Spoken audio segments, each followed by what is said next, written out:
Hi everyone, this week we cover identity and communications.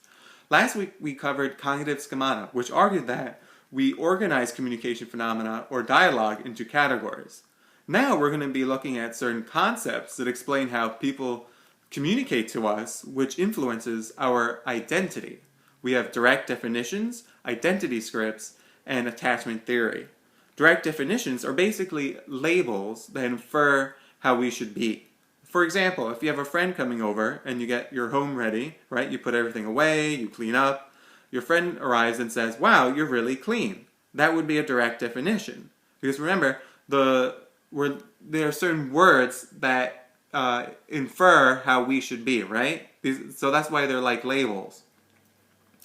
Now, the book covers it through gender, but it could also be looked at through personality.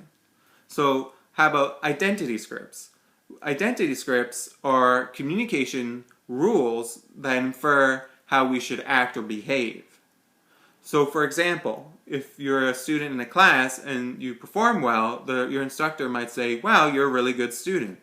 What is a good student? A good student is someone who pays attention in class, takes notes, is attentive, does the work outside of the class. So that would be an identity script because it's inferring a behavior or an action, right, of belonging to a certain group.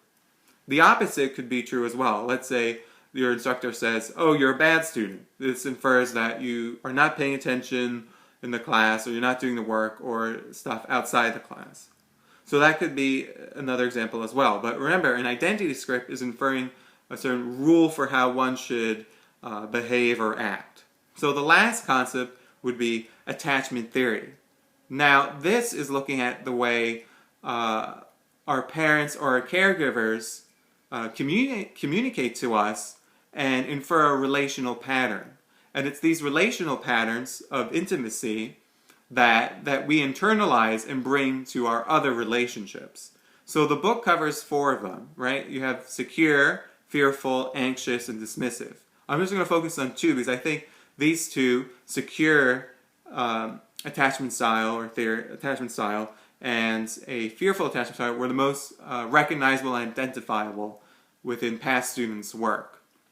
A secure attachment style means that the caregiver has expressed love and instilled confidence in the child, so that the child feels secure, right, enough to have healthy and fulfilling relationships with others.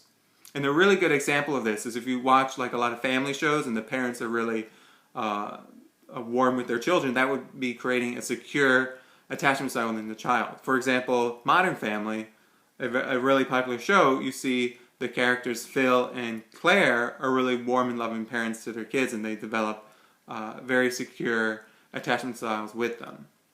The opposite would be a fearful attachment style, which is that the parents don't instill confidence in the child and make them feel afraid of others and puts the child down and is sort of expresses more negative energy towards the child. So that would be creating a more fearful attachment style, which then the child ends up not having secure, healthy relationships with others.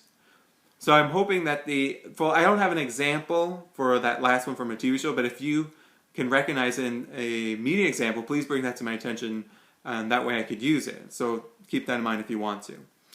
So I'm hoping that I was able to explain the major concepts within this part. And if you have any questions, please send me an email.